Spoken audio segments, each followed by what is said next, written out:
João, capítulo 10, verso 41. Esse texto eu não tinha te dado. Abre aí, por favor. João 10, 41. Nós vamos começar por aqui. E muitos iam ter com ele e diziam: realmente, João não fez nenhum sinal. Porém, tudo quanto ele disse a respeito deste era verdade. Feche os seus olhos. Senhor nosso Deus e Pai, em nome de Jesus, eis aqui a tua palavra. Continua falando conosco. Usa-me como um canal de bênção nesta hora, pelo poder do nome de Jesus. Você pode dizer amém? Amém. Glória a Deus. Nós estamos diante de uma descrição, não apenas, de João, mas, aliás, o que escreve o texto, não é o mesmo João cujo texto está inserido, tá certo? É João, irmão de Tiago, falando de João Batista, primo de Jesus. É isso que esse texto está dizendo. O João citado ali no texto é o filho de Isabel e de Zacarias, certo? Aquele que vai pregar no deserto. Segundo Jesus, não houve ninguém nascido de mulher maior do que João. Ninguém. Nem Davi, nem Moisés, nem Salomão, nem Abraão, ninguém. O único maior que João, segundo Jesus, é ele. Não há nenhum outro. Mas o que João tem de tão especial? Quantos milagres João fez acontecer?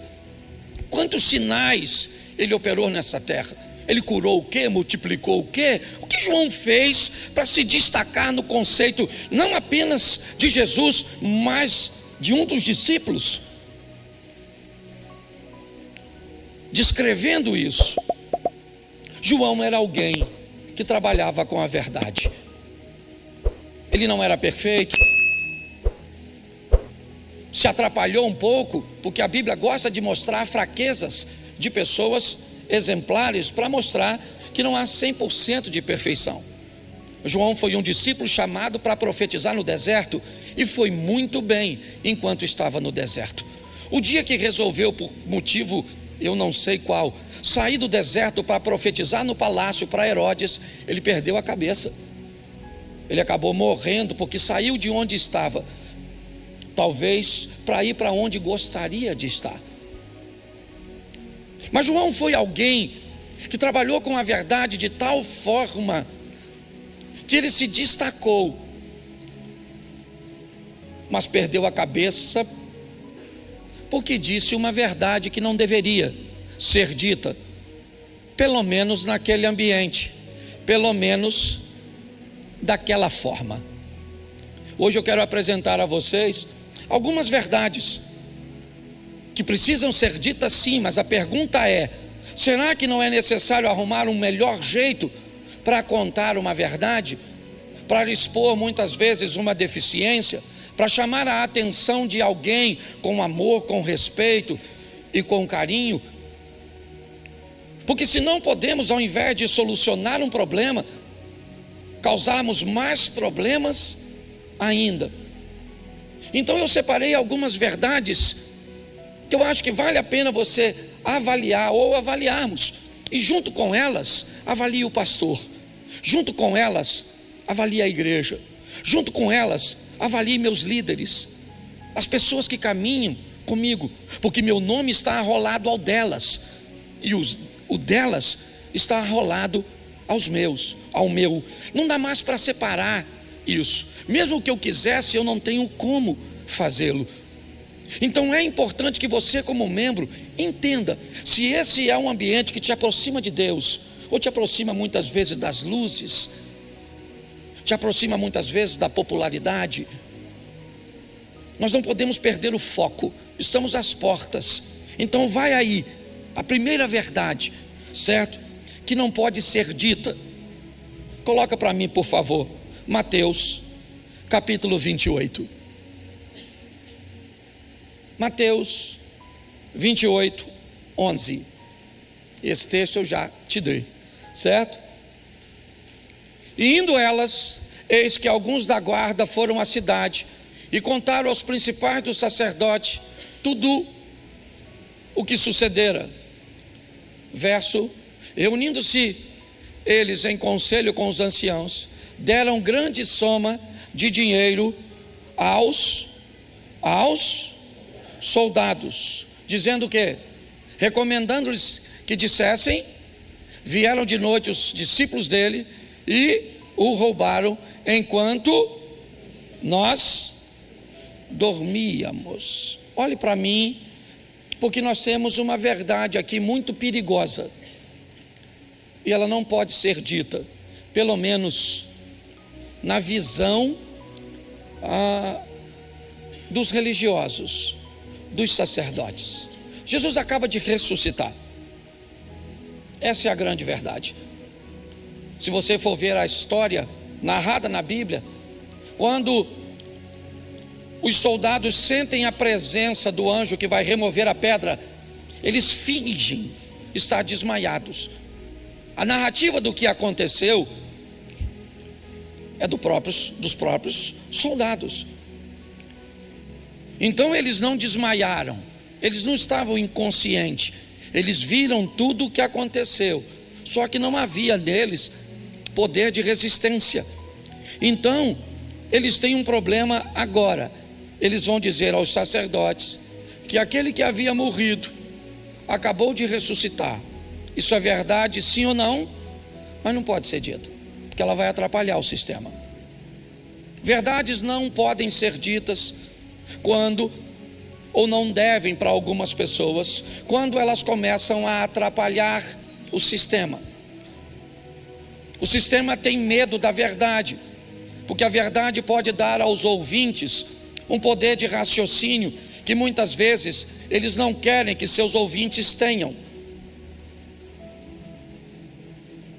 O sistema muitas vezes não quer que as pessoas saibam da liberdade que elas receberam em Cristo Jesus. Então é melhor que isso não seja contada, porque pode dar muito prejuízo, pode causar danos ao sistema.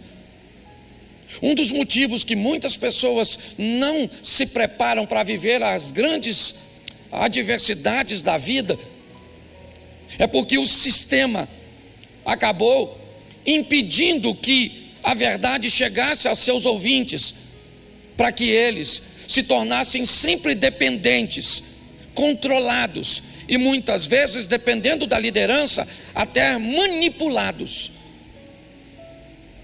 Ao longo do tempo eu descobri, e vou te mostrar isso mais à frente, que nós temos mais algumas questões cujas quais as verdades muitas vezes não podem ser ditas. O sistema pode perder muito se dizer determinadas coisas para as pessoas que dessem aqueles que têm o controle, um controle um pouco menor delas, não ensinarem essas pessoas direito. Por exemplo, como é que eu falaria para alguém que ela teria que trazer o dízimo, mas ela não pode administrar o dízimo ela mesma? Por que é que você não pode pegar o seu dinheiro e distribuir o seu dinheiro? Você já parou para pensar nisso? Que tipo de verdade ou mentira temos em torno dessa situação? Por que é que você não pode pegar o seu dízimo e distribuir? Por quê? Você já parou para pensar? Por uma coisa que talvez alguém não tenha tido a coragem de falar para você. Porque se você tem noção de que o seu dinheiro deve ser administrado por você, você ainda não se converteu no que diz respeito à entrega de dinheiro. Não há conversão em você. Se você está certo ou errado, não estou trazendo uma base de raciocínio para você. É só isso, é só para fazer você raciocinar. Muitas vezes, se nós ensinarmos direito, né? Ou se você for ensinado direito, você corre o risco de precisar menos do sacerdote. Você corre o risco de erradicar da sua vida os problemas. Você vai se tornar capaz de escolher sua roupa, os lugares que você frequenta, se bebe, se não bebe, o que faz, o que não faz, onde ir, onde não ir. Vai ser tão bom para você que vai me deixar obsoleto, vai me deixar ultrapassado. Para que eu sirvo então? Para que eu existo como um pastor, se eu fui tão bom em discipular você, em treinar você, que agora você já não depende mais de mim, você já é capaz de cuidar da pessoa que vai entrar por aquela porta. Ela entra, você cuida dela, resolve o problema, que muitas vezes eu só vou descobrir depois. Mas será que eu não posso ficar tristinho com isso?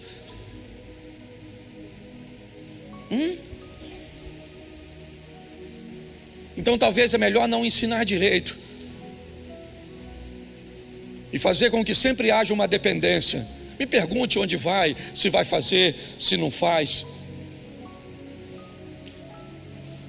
Tem verdades que, se elas forem ditas, elas prejudicam o sistema de uma tal forma que não haverá mais dependente de pessoas, e vai começar a ter nas igrejas apenas dependente de Deus. Mas será que isso é bom? Talvez esse seja um nível mais elevado, e eu já comecei, já jogando um pouco mais pesado. Mas o sistema, ele não gosta muito da verdade. Conhecer as coisas, aprender as coisas, certo? Pode abrir seus olhos, e alguém com olhos abertos é extremamente perigoso. Ele pode questionar, ele não come qualquer coisa, ele não aceita qualquer coisa. É assim que funciona. Segundo ponto, para eu não me deter num só.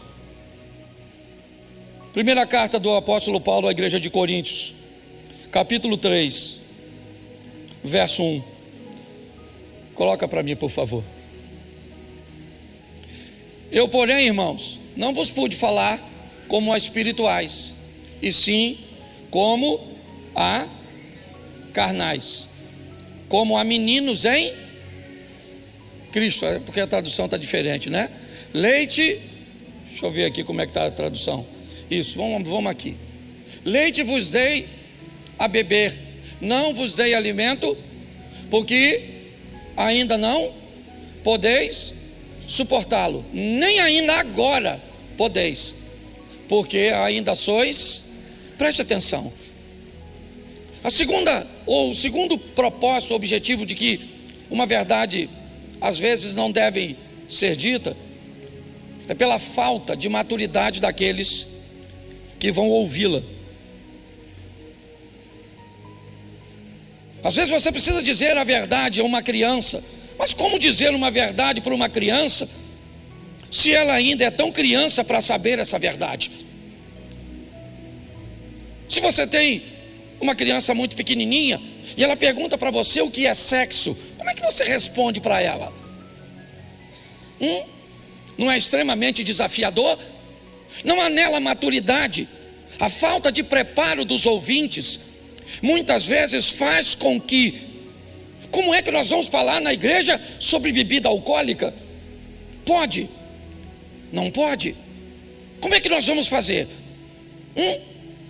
Como é que nós vamos explicar para a igreja: todas as coisas me são lícitas, mas nem todas me convêm? Será que não é arriscado demais mexermos em assuntos como esse? Será que não podemos prejudicar mais as pessoas? Mas quando é que nós não vamos prejudicar? Quando vai chegar um dia que nós vamos poder falar com pessoas maduras, coisas verdadeiras, para que elas consigam entender o que é lícito e o que não é lícito, para que elas consigam entender que muitas vezes, certo, o remédio e o veneno está apenas na dosagem. Quando nós vamos poder usar o púlpito, poder usarmos as salas de aula? Quando nós vamos poder ser um pouco mais duros para falar, um pouco mais incisivos para ensinar?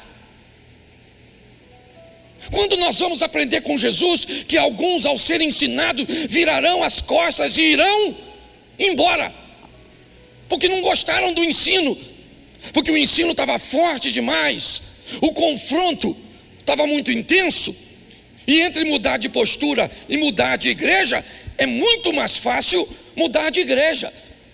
Quando enfrentaram um discurso duro de João no deserto, deixaram o deserto e foram conversar com Jesus. Foi todo mundo para perto de Jesus. Sabe o que Jesus disse? O que foste ver no deserto? Uma cana agitada pelo vento? Se acharam que as coisas com João não estavam boas, eu não vou aliviar para vocês aqui não.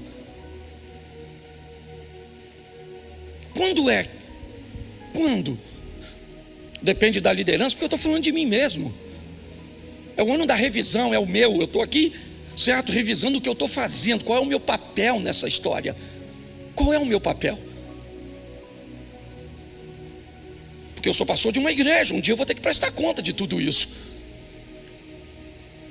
Então quando é que nós vamos poder olhar para isso e olhar, os ouvintes estão preparados? Quantos anos eles têm? Não, já tem 10, 15 anos. Tem gente com 20 anos na igreja. Tem gente que já passou por 3, 4 igrejas. É importante nós revermos essas questões, porque muitas vezes nós vamos ter sérios problemas por causa da falta de preparo dos ouvintes. Então eu tenho que sonegar. Eu não posso entregar, né, a verdade. Eu não posso falar sobre que tipo de foto, que tipo de curtida, que tipo de comentário, que tipo de grupo, certo? Não. A vida é minha e eu não quero nem saber o estrago que eu faço na vida do outro com as minhas ações. É mais ou menos desse jeito. Então muitas vezes a falta de preparo dos ouvintes é um dos motivos cujos quais a verdade não pode ser dita. Lembra quando a missa era em latim? Era falar para o povo não entender, já de propósito, para não causar nenhum tipo de problema. Então acho que vale a pena nós olharmos um pouquinho mais de cuidado, porque é isso que o Paulo está dizendo. Olha, eu tenho que falar com vocês desse jeito. Eu não gostaria. Aliás, não era tempo de falar com vocês nesse tom, esse tipo de conteúdo, mas é o que eu posso entregar a vocês. E me parece que tem um tempo que ele está com o povo, que ele diz: nem mesmo agora eu posso fazer isso, depois de estar com você. Então eu digo a você, procure saber a verdade das informações que chegam até você, a veracidade dos fatos, para que consigamos viver mais perto de Deus. Porque se não é verdade, é mentira. E se é mentira, Deus não está presente, porque o pai da mentira é Satanás. Deus trabalha com a verdade. Terceiro, segundo livro do profeta Samuel, capítulo 12, verso 18. Ao 7º dia morreu a criança, e temia o servo de Davi informá-lo que a criança era morta, porque diziam: eis que estando a criança ainda viva, lhe falávamos, porém não dava ouvidos à nossa voz. Como, pois, lhes diremos que a criança é morta? Porque mais se afligirá. Às vezes a verdade não pode ser dita, porque o ouvinte pode ficar traumatizado. Sim. Às vezes é o cuidado com aquele que vai ouvir que faz com que nós criemos os monstros. Olha bem, Davi está deitado, sem comer, sem tomar banho, orando, jejuando e pedindo a Deus por seu filho. O filho dele morre. Os homens estão à porta. Eles estão temerosos em dizer a Davi. Por quê? Porque na cabeça deles se ele está desse jeito com um filho doente, Se nós falarmos que esse menino morreu, ele vai piorar. Então é melhor nós não falarmos nada. Vamos ficar aqui quietinho. Não vamos dizer para ele a verdade. O menino já está morto. Não adianta ele orar mais. Ele está orando: Senhor, faça meu filho viver, dá saúde para o meu filho. Mas o menino já morreu. Mas ninguém tem coragem para falar com ele. É até louvável o que está acontecendo aqui, sim. Mas a pergunta é: o que Davi está fazendo nesse período que o menino já morreu e ele continua orando por uma vida que não vai voltar mais? Será que muitas vezes, quando nos omitimos de falar determinadas coisas com medo de infligirmos dano, estamos ajudando ou prejudicando as pessoas? Com que tipo de criações e limitações que chegamos até aqui? Como é que nossos pais nos tratavam? Será que nós não fomos forjados em ambientes aptos para lidar com os desafios? Estamos replicando esse comportamento ou não?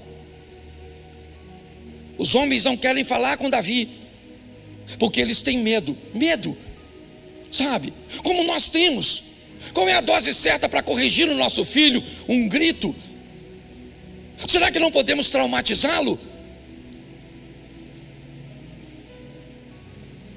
Como é que nós vamos nos comportar diante disso? Porque nós estamos treinando pessoas para aprenderem a viver com as pessoas, se relacionarem com elas, se defenderem delas. Pessoas para aprenderem a se relacionar com Deus, estarem mais perto dele, entendê-lo. Pessoas para se relacionarem com Satanás, para aprenderem a se defender, a se proteger e a atacar. Mas será que é isso que nós estamos fazendo? Ou quando nós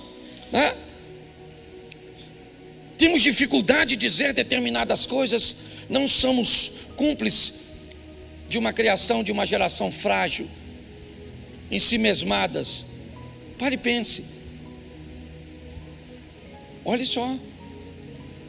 O terceiro motivo é esse: eu não falo a verdade porque eu tenho medo de magoar, eu tenho medo de traumatizar as pessoas, então eu finjo que não estou vendo.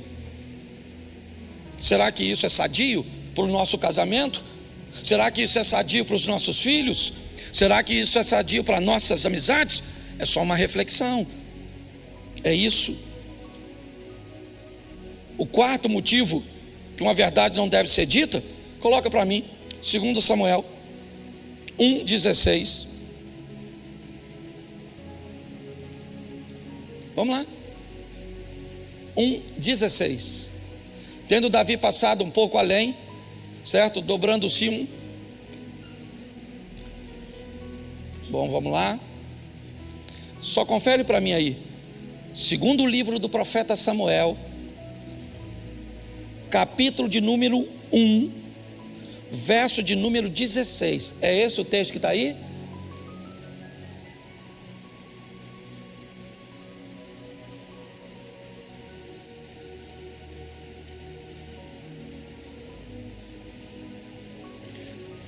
Disse-lhe Davi: o teu sangue seja sobre a tua cabeça, porque a tua própria boca testificou contra ti, dizendo: matei o ungido do Senhor.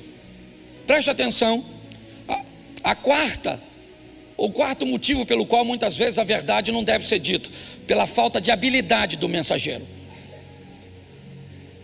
Tem gente que é ruim até para falar a verdade. Você conhece alguém assim? Pois esse cara fez isso. Ele foi o indivíduo que viu a morte de Saul. Se você vê como ele conta, eu não vou narrar aqui não, porque não tem tempo, certo? Mas se você vê como é que ele conta uma situação difícil, era um problemão, mas ele tem dificuldade. Deixa eu te contar uma história, eu não sei, eu já contei isso aqui, não sei se você vai lembrar. O rei sonhou que os dentes dele caíam e ficava um dente só. E ele começou a escovar aquele dente, um dentinho só aqui. com todo carinho, no sonho dele, e o dente caiu também. Ele ficou desesperado com aquele sonho e chamou um sábio para dizer para ele o significado do sonho. E quando ele chegou, o sábio chegou, o rei contou: eu sonhei que meus dentes caíam tudo, ficava um dente só, e eu escovava ele com todo jeitinho, e o dente caiu também. O sábio disse: isso é um sonho terrível. Mas o que significa? Cada dente seu que está caindo é um parente seu que vai morrer, e o último dente é você que morre. O dente falou: prende esse miserável. Isso é coisa de falar do rei? Dando mais notícia para o rei: prenderam o infeliz. O rei, ainda intrigado com aquilo, mandou chamar um outro sábio, e quem já foi chamar já avisou: ó, o primeiro que foi se lascou, olha o que você vai falar. E ele chegou lá. O rei falou para ele: olha, eu sonhei que meus dentes caíam tudo, ficava um dente só, eu escovava e ele caía também. O sábio falou assim: mas isso é um sonho sensacional? O rei falou: é? Ele falou: claro, majestade, vida longa ao rei. O significado desse sonho é que o senhor vai viver mais do que todos os seus familiares. O rei falou: gostei, dá presente para ele. Na saída, um cara que estava na porta disse para ele assim: ô, você falou a mesma coisa que o outro. O outro falou: os parentes morrem primeiro, e você morre por último. E você disse: vai viver mais. Então preste atenção. Olhe só, ele tem uma verdade, sim ou não? Mas tem verdade que não pode ser dita, porque se você for falar com o seu marido, vai piorar. Se você for falar com o seu filho, com a sua sogra, se você for falar, se você não tiver habilidade para falar, você vai ter sérios problemas. Porque para uma verdade ser dita, não basta ela ser verdade. Aquele que vai dizer precisa estar preparado para falar. Você quer ver? Coloca aí um cara altamente preparado para falar, segundo Samuel 12:1. Bota aí o 12:1. Pensa num cara para falar as coisas legais. Olha lá, o Senhor enviou quem? Natã. Pensa num cara legal. Olha só, o cara que levou a notícia de que Saul tinha morrido, Davi mandou ele fazer o quê? Ou fazer o quê com ele? Matar, sim ou não? Sim ou não? Davi mandou o cara que levou a notícia da morte do Saul ser morto. Sabe o que Natã vai levar para Davi agora? A notícia que ele sabe que Davi estava pegando Batseba, que tinha mandado matar Urias. Davi, o Natã sabe de... Pensa, não é um cara bom para morrer? Sabendo tanta coisa ruim assim a respeito do... Ele tem uma missão, qual é? Falar, mas ele não é otário. Há uma linha muito tênue entre o corajoso e o insano. Pensa ele chegando lá: majestade, falar uma coisa para o senhor tem vergonha nessa cara do senhor não? Um homem igual o senhor assim, pegou a mulher do outro aí e eu soube, porque Deus falou comigo. Aqui em Xerém tem uma história. Tem uma história. Certo? Eu acho que é ali para a banda da sua casa ali, Josi. Não é? De uma profeta lá que falou que o marido estava pegando. O cara foi lá e matou a dona. Ela falou a verdade? Me parece que sim. Mas como é que ela... vamos supor... Você está lá no ambiente de oração. Aí Deus mostra que o marido da fulana está saindo com a da ciclana, está pegando a mulher do... Aí você fala para a mulher dele assim: manda seu marido vir aqui, porque Deus me deu uma visão que o seu marido está pegando a fulana de tal.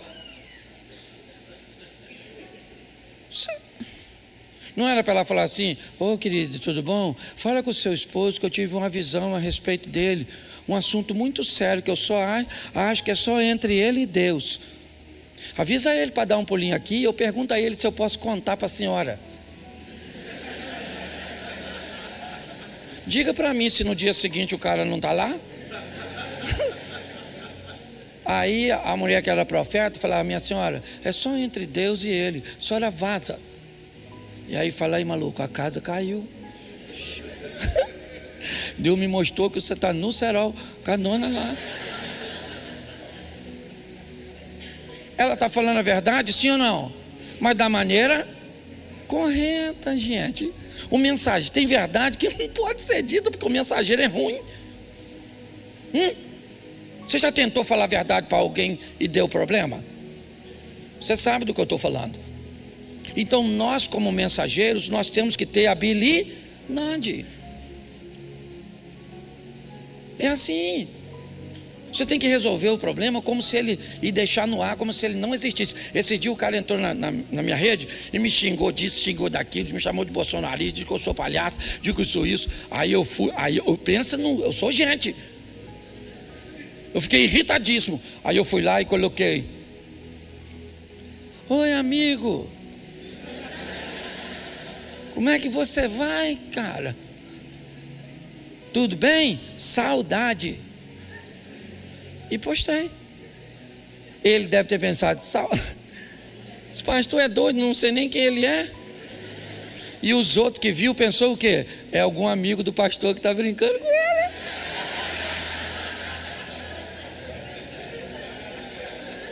Eu constrangi o cara. Esse dia eu estava com essa aqui, ó, almoçando, veio duas donas, deixou a metade da roupa em casa e pediu para tirar foto comigo. Veio com os peitos quase de fora, a dona parecia mimosa. Sabe o que ela disse? Posso tirar uma foto? Eu falei: lógico, pode. Ela viu, pode. Mas por favor, eu amo tirar selfie. Pode ser? Ela falou: claro. Eu fui, botei a minha cara e a dela só aqui para cima. Porque se ela sai com os peitos, quem está lá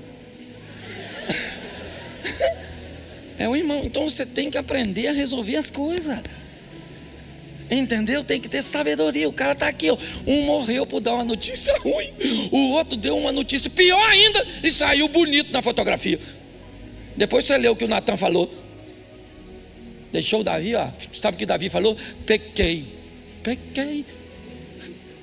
O Natan falou: isso eu sei, desde quando Deus me disse. Eu só queria terminar vivo depois de te dizer. Entendeu, marido? Às vezes você vai precisar dessa habilidade para falar umas verdades para sua mulher. Sair vivo. O que não é muito fácil. Então tem verdades que, para ser ditas, nós vamos precisar de habilidades. É assim que funciona. Agora, essa, para me fechar, eu acho que vale a pena. Coloca aí 1 Samuel, capítulo 16, verso 2. Olha que texto interessante. Põe o verso 1 para todo mundo entender direitinho. Disse o Senhor a Samuel: até quando terás dó de Saul, tendo eu rejeitado para que não reine sobre Israel? Enche o teu vaso de azeite e vem, enviar-te-ei à casa de Jessé o belemita, porque dentre os seus filhos me tenho provido de um rei. Então disse Samuel ao Senhor. O que disse? Como irei eu? Pois ouvindo Saul vai-me. O que Deus disse a Samuel? Toma, pois, uma bezerra dentre as vacas em tuas, e diz: vim para sacrificar ao. Preste atenção aqui no que está acontecendo. Deus vai às montanhas de Ramá conversar com o profeta Samuel e diz a ele: enche o teu vaso de azeite, desce as montanhas de Ramá, vai até Belém e unge um filho de Jessé como rei. Saul disse: se Saul descobrir que eu estou indo fazer isso, ele vai me matar. Cabia ou não cabia uma mentira? Cabia uma mentirinha, não cabia? Mas olha o que Deus diz para Samuel: não, faz o seguinte, pega uma bezerra dentre as vacas, vai lá e sacrifica, convida ao sacrifício, e eu te farei saber o que há de fazer, e ungir-me-ás a quem eu te disser. Preste atenção, uma verdade precisa ser estabelecida, uma vontade precisa ser cumprida, a vontade de Deus de ungir um novo rei. Um problema está, né, entre Samuel e Saul, a unção de Davi. Mas preste atenção como Deus lida com essa situação, a maneira com que ele age. Eu acho muito interessante isso aqui. Samuel não mente, não, mas ele também não revela o que ele foi fazer. Isso.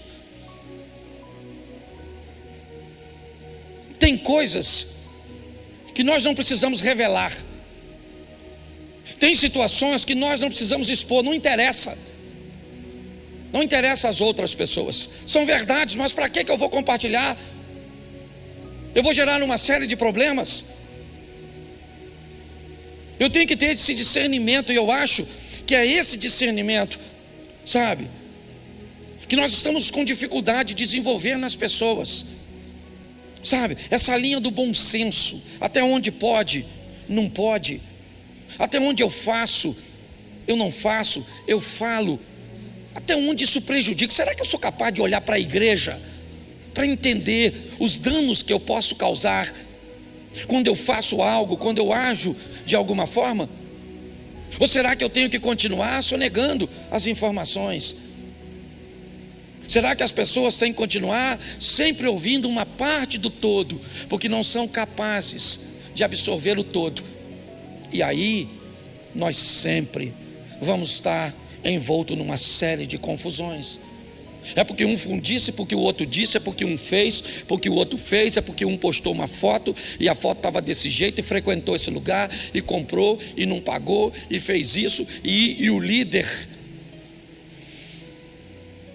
ele sempre está muito confuso, ele sempre está muito atarefado, sabe? Porque a gente não pode ensinar. Essa foi a minha pergunta. Olha, essa semana eu preguei todos os dias.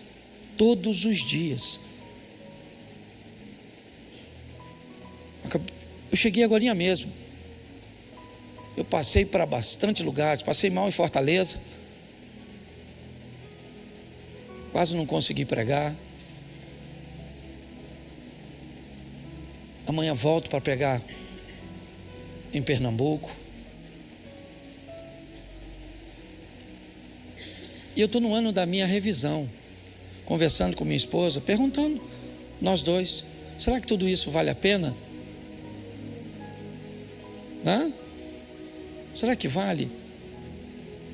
Eu estou aqui dividindo o púlpito com você hoje, porque eu não estou querendo mais ovelha, que seja o tempo inteiro ovelha. Nós estamos precisando de ovelha que vire pastor.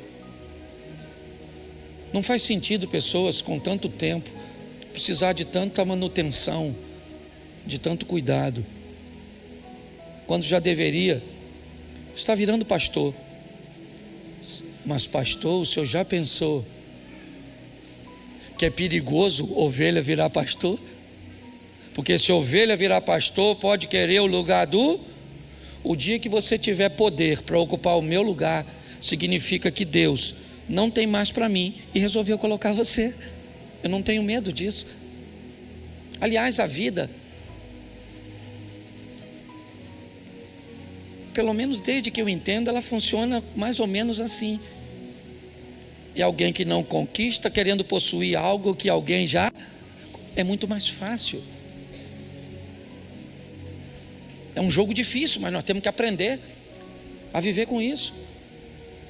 Esses dias eu falei algo aqui na igreja, e deixa até eu corrigir, que às vezes, né, eu disse que muitas pessoas chegam aqui, mas não chegam para ficar. Elas chegam, passam um tempo e vão embora, e não tem problema nenhum nisso. Quando eu disse não tinha problema nenhum nisso, algumas pessoas entenderam como se eu estivesse fazendo pouco caso das pessoas. Não é isso não. Só que como pastor, eu não posso me apegar a vocês, porque vocês são passageiros. A tripulação aqui é minha casa. Eles vão continuar. A maioria de vocês são passageiros. E não estou criticando, não. Dependendo do que eu fale, do que eu faça, ou do que o outro possa colocar ali tão pertinho. Nossa, apareceu uma igreja ali agora. A vida funciona desse jeito.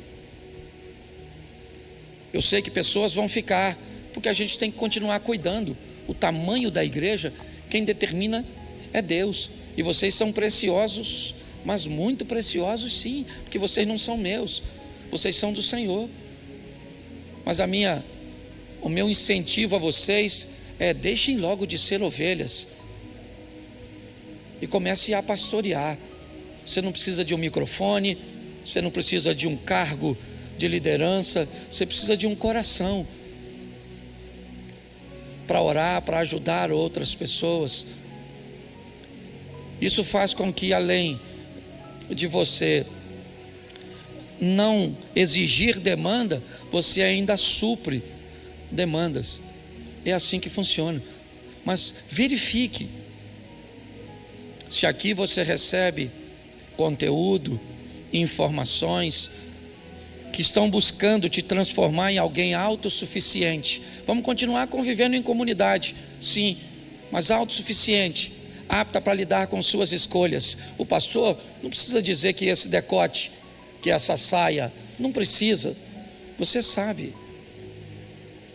O pastor não precisa dizer que você foi à Itália, e lá na Itália você foi a Veneza, e você sentou num restaurante para comer, certo, uma massa com sua esposa, uma pasta, e aí então você tomou um cálice de vinho.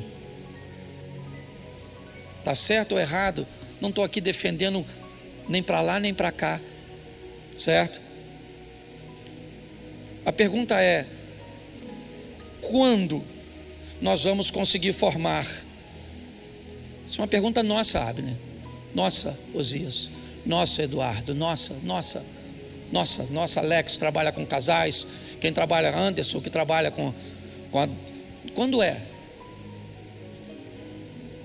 Já parou para pensar nisso? Está na hora de nós deixarmos de ser uma reunião de ovelhas e nos tornarmos uma escola de profetas, um ambiente onde possamos oferecer às pessoas capacidade de raciocínio. E aí a mulher sai daqui uma esposa melhor, uma mãe melhor, uma dona de casa melhor, um pai melhor, um marido melhor, um homem melhor, certo?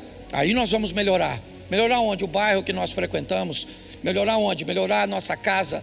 Melhorar o que? O ambiente corporativo onde trabalhamos, o ambiente religioso onde compartilhamos a fé. Porque essas instituições não tem problema.